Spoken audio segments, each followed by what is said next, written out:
Afternoon, faculty and students. This is Mr. DeFlitch, the WCPA K-12 Literacy Director. Today, what I want to go over in this brief video is about ePortfolios, the different ways to create them, and the different ways to maintain them. So I want to start quickly with what they will look like once we have completed the design process. And so generally, you can see that this one has been created already, and we are on the home page for this.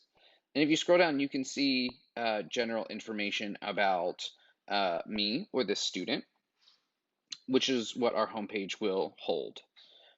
For our high school students, once we get to the appropriate grade level, our high school students will have a spot to host their resume, which can be used additionally in sharing out this website or ePortfolio to prospective employers, to colleges and universities, etc. Our third tab here, we have the habits of mind, which is part of what we're going to be working on in 2020, 2021. And we're going to be looking over specifically for curiosity, openness, engagement, creativity, persistence, responsibility, flexibility, and metacognition. And these are going to be things that we continue to come back to in each of our classrooms throughout the whole school year. And then what you see here are the different modes of writing. We have narrative writing, informational explanatory writing, argumentative writing, research writing, and then some speaking demonstrations as well. And what we're going to do here at WCPA is that for this first year, we're going to have everybody have an aligned looking ePortfolio, and the purpose of that is to make sure we have a professional looking ePortfolio to start with, and then what we'll do is we'll provide some guidance on some ways to be a little bit more creative in how you design and some of the things you implement throughout each of the years. But since this is our first year with ePortfolios, we're going to be starting all together from the same place. So what I want to start with is hopefully you have these directions for the faculty. Faculty might have given these directions out differently to students. But if you notice, I'm going to look first at how do I create my own Google site. And there is an option here that some teachers may take, which would be you can actually duplicate another ePortfolio. Now to do this, all students or staff or whoever wants to do the duplicating will need to have editing access to the ePortfolio. So for instance, if I go to the link above here and click on Megan's ePortfolio, you can see this is one I duplicated already, but teachers will need to give you the link to that Google site. Now, if you have editing access and the teacher gave proper editing access, you're going to see this little edit pencil in the bottom corner. So we're going to go ahead and click that. And once you do that, it now brings up the Google Sites version of how to edit and build your Google site. Now, because you don't have a Google site yet, and this one is technically Megan's ePortfolio, what you need to do is click on these three dots here, and then click Duplicate Site. And it's going to come up and ask you how you would like to name it. We're going to get rid of the copy of, and we are going to put just your first name. It's very important. One of the things we want to do is to make sure that we are all secure and safe in an online digital environment.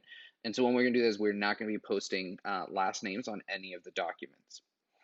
So it's going to ask me where to save it. And I'll ask to save in the same main folder or a folder of your choosing. I would suggest perhaps clicking change and making sure that you save it to the appropriate folder so that you know where it is. Then I'm going to click duplicate. And it's copying, and now it says copying has started, and check your email for updates.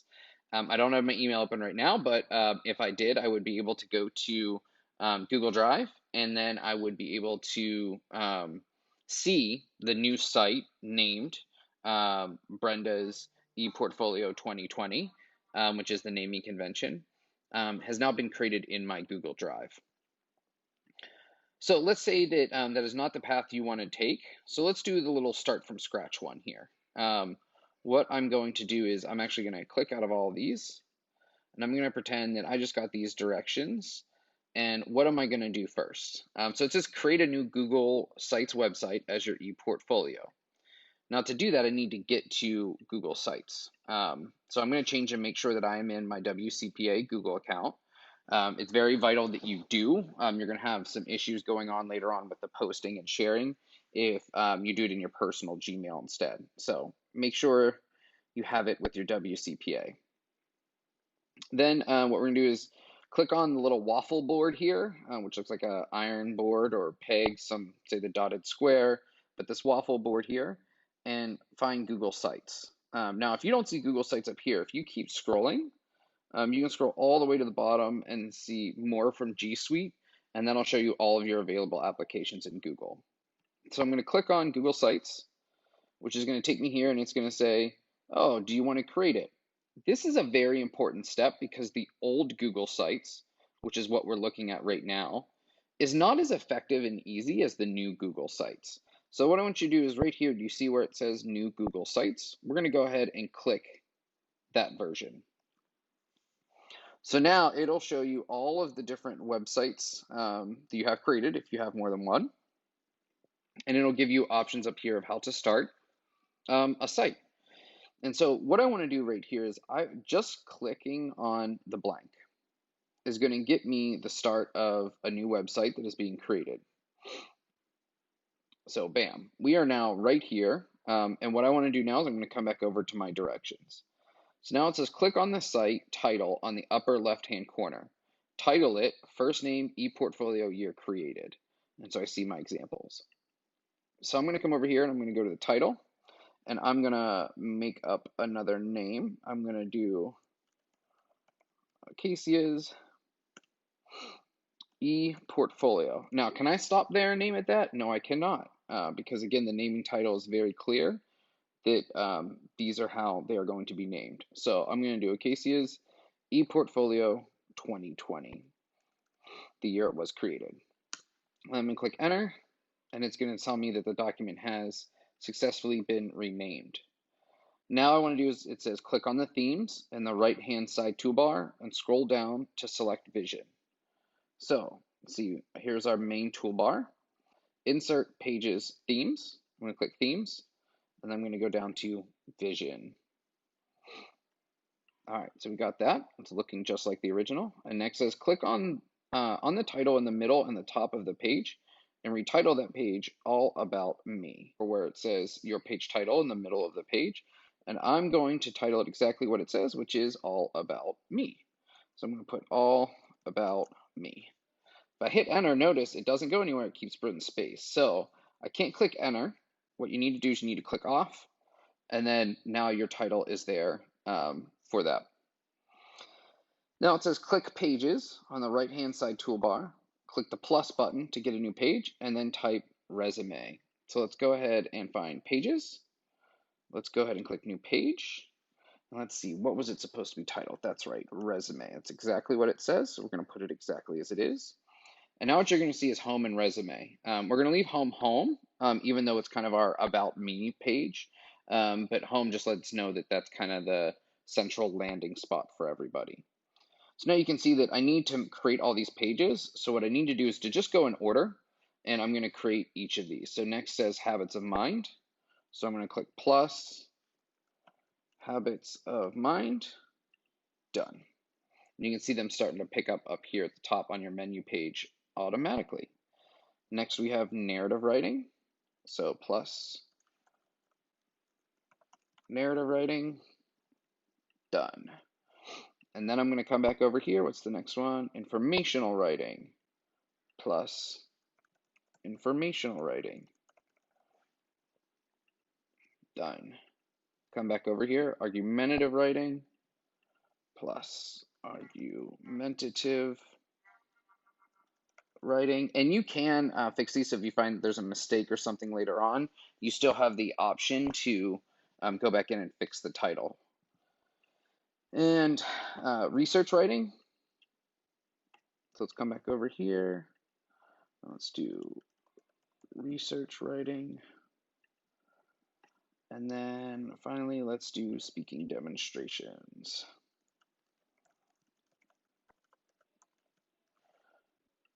So at this point, you now can see that we have all of the base pages outlined. Your menu has already been built for you. One thing to note is that in this window, you see kind of the headings are sort of shrunk. They will look different on the full kind of like web page, tablet, or phone. One thing to do too to see if you need to adjust a box, which I generally don't do for headings. I click this preview button, and you can see now what it will look like when people actually go to your ePortfolio. And you can see that now the all the proper spacing is there for the words. If you want to, you can see what it looks like on a tablet, and you can see what it looks like on a phone, which is where these things start to shrink a little bit. But you don't need to worry about that right now. All right, so let's get back to editing and creating. So what I want to do is I want to exit the preview. I'm going to click here for exit. And we're going to come down here. It says, under Pages, click on Habits of Mind to navigate to that page. So Pages, Habits of Mind. All right. Then it says compose or embed content for Habits of Mind. And there are 4 options to do this. You could do a text box. You can insert a Google Doc. You can insert a video that you've recorded that's done professionally. But what we're going to do is we're going to be inserting those. Now, one thing I might want to do is just look at the exemplar one that has been created.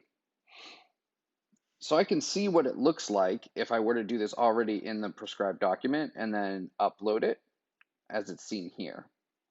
So if you have not already done the writing for your Habits of Mind, you'll need to pause here, compose your responses, and then pick back up in the video in order to implement it. But let's go ahead and picture that we've done that writing already so we can show you how to put it into your website. So what we're going to do is we are going to actually follow the one that says answer the questions in a Google Doc and then insert it using the Google Drive feature. So I'm going to come back to ours and I'm going to say, all right, with the Habits of Mind, I want to insert. What do I want to insert? Something from Google Drive. And then I'm going to click search. Now, if you name things correctly, it's pretty easy because I can just come in here and type Habits of Mind. I could type ePortfolio as well, which would bring up a whole bunch. But here I can see my completed Habits of Mind. So I'm going to click insert. And you can see that it's now there. One thing I do like to do, sometimes when you insert it, the width isn't always across the page, so I might adjust the width a little bit. And sometimes I like to bring it down just so you can see a little bit more of the text, so people don't have to scroll as much or as often. And once I have that, I'm done. So what I'm going to do now is go back to my directions, which say click Publish in the upper right-hand side. If you need to, use the following format. So what I'm going to do is I'm going to click Copy here for this format. And then I'm going to come back over here. We're going to click Publish. And it's going to say, what's your web address? And so what I'm going to do is I'm going to click Paste. And now what I can do is first name, last initial, graduating year. So I'm going to do Brenton D.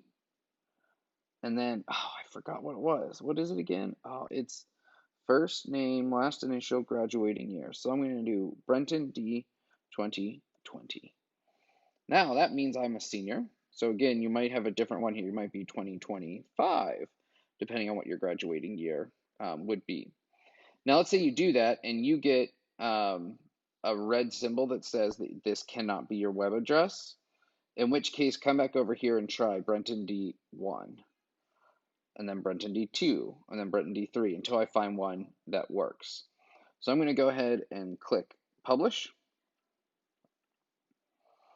And it is now publishing my website. So my website is now completely available online. So one thing I do like to do every so often is I come over here to the down arrow and I click View Published Site. And that lets me see my website exactly as if I am a normal person out in the community seeing this specific information. So let's go back to editing and let's see what needs to happen next. So come down here, it says compose or edit content for your home page, which is your All About Me page. And there are additional directions for those as well that your teachers will be going over with you to help you compose those parts. So I'm going to come over here and I'm going to click out of here, and let's go right here. And we want to embed and do our About Me. So I can click on a couple of places. I can click here to get to it. I can also click here to get to it. So I have to think about, am I going to do a video? Am I going to do a series of videos? Am I going to do Google Slides? Am I going to use the core document that helped me like think through these parts? And for me, I did mine as a Google Doc. So again, what do I want to do? I want to click Insert. Where am I getting this drive? And then where am I going to look for it? So here I'm going to do, I think I titled mine Homepage Post. You might want to title yours All About Me Post or ePortfolio Post. And so I need to find my homepage post. Man, look at the problem with not titling it correctly. So let's say homepage post and it works. Let's try ePortfolio. Let's see if we can find anything with that that will work. Oh, here we go. And I'm going to insert. And then I have the correct document. Now, if this was not the correct document, I could easily click the delete file part and then just go back to insert drive again. It's not permanently there. You have the chance to edit it. I like the width on this one. What I might want to do is just drag it down a little bit so that people can see more of the document without scrolling. And then, as always with a document, we always talk about like you need to save, you need to save, you need to save. When it comes to a website, if you never click publish, nobody else is ever going to see it except for you. And that's going to be important for obviously grading purposes, feedback purposes, and then once we go community live, making sure that other people in the community can see it. So I'm going to go ahead and click publish. Now, one thing it does is it does highlight the differences for you. I think this is more important if you are working on a Google site with a team of people who might be making changes and then you're reviewing the changes. But it allows you to see that this is what it will look like now, and this is what it looked like before. So obviously, this is what I want it to look like. So I'm going to click Publish. And now, if I go back to the View Publish site, and I get to my home page, boom, there it is. And I can go back to the Habits of Mind page as well, and it's still there. And so I think at this point, that's a good part for some of the basic places that you need to do in order to get started. Now, once I have it published and I have my initial postings on, I need to make sure that I have submitted a link. So now what I do is I want to make sure that I am going to the correct website link.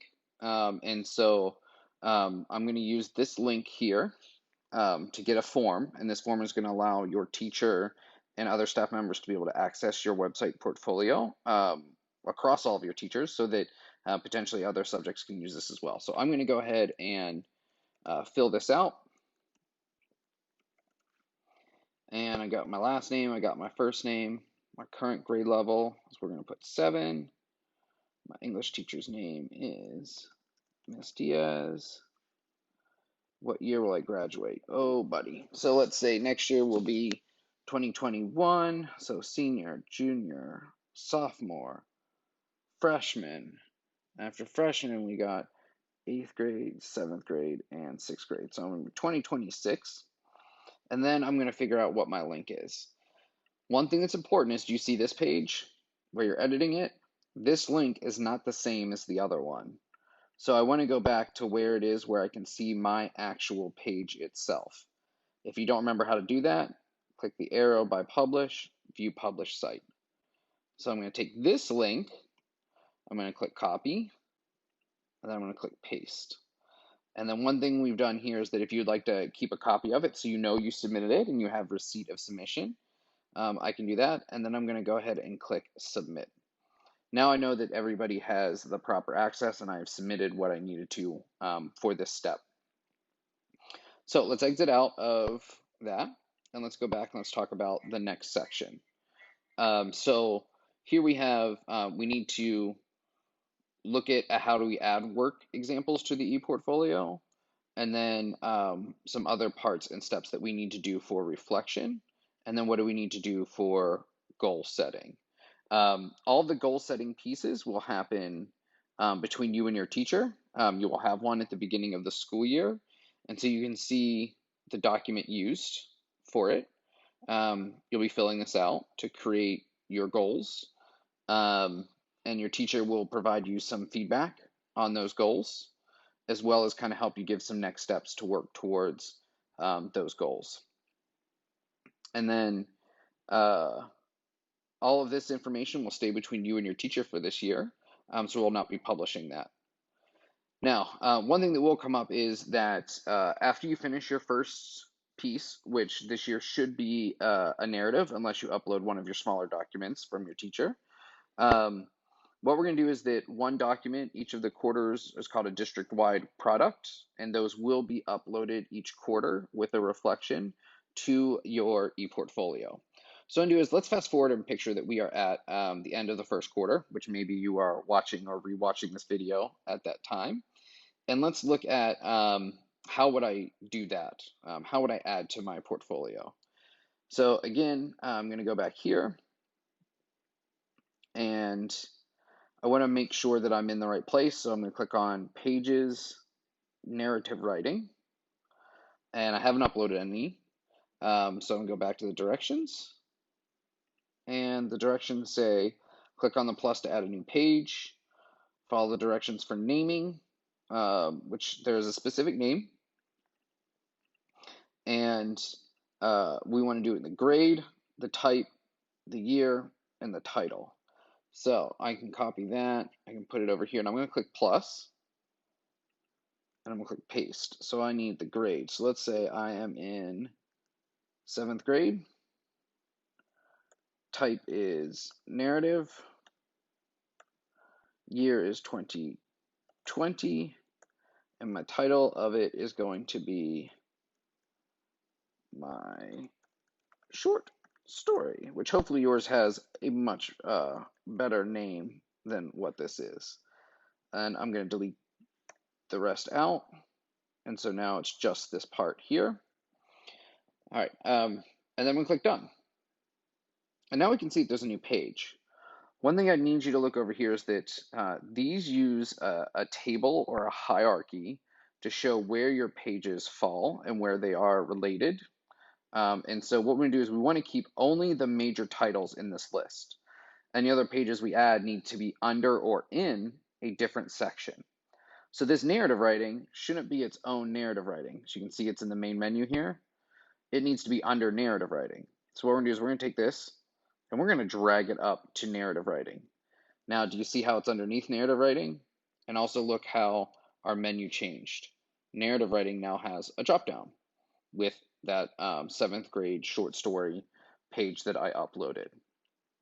Doing that makes sure that your website is appropriately organized for people to find all of the information appropriately. So what I would need to do now is a couple of things. One, we're going to go to Insert, and we're going to go to Text Box. And this one might also be helpful to keep open the exemplar. So let's go do that now. I'm going to go to narrative writing. You can see that there aren't any narrative writings in this, but I can follow the same basic structure will be used for all of your ePortfolio artifact postings. So we're going to start with description for writing. So I'm going to put description for writing. Out, enter. Again, doesn't work. We got to click off. And notice the text isn't the same, right? We've got this cool bold text. So one thing you can do when you're doing your titles is you can come over here where it says normal text and click heading. Boom, now we got that. Okay, and then below that, there's a brief writing explaining the writing setting or the context for why I wrote this specific piece. So coming back here, what we need to then add is a text box. And come in here, this is where my description goes. You notice that it still is marking off. The red squiggly line tells me I didn't spell something correctly. So I can come over here and click and be like description. Good. Okay. I also added a divider line here. So I'm going to come back over here and I'll show you how to do that. So where it says insert, if I scroll down, I get image carousels, buttons, and a divider. So I'm going to click a divider. There we go. And then next I'm going to insert the actual writing document. Now again, it's very important that your writing document removes any key information in your header. If there are any last names of classmates or yourself, those would also need to be removed. But I'm essentially going to come over here and I'm going to pretend that it's written, graded, good, all done here. And we're going to click insert again. And I'm going to go to my Google Drive and I'm going to find that document. So let me go ahead and find a sample document that we can put in there that might look a little bit like a paper. Oop, that went back out. Let's try that again.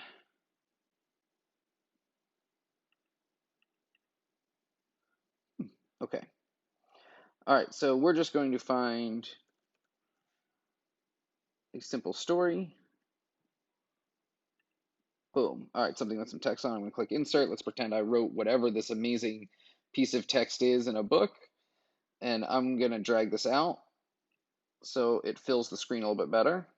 I can also move it, and it's going to tell me the proper sizing for that specific frame.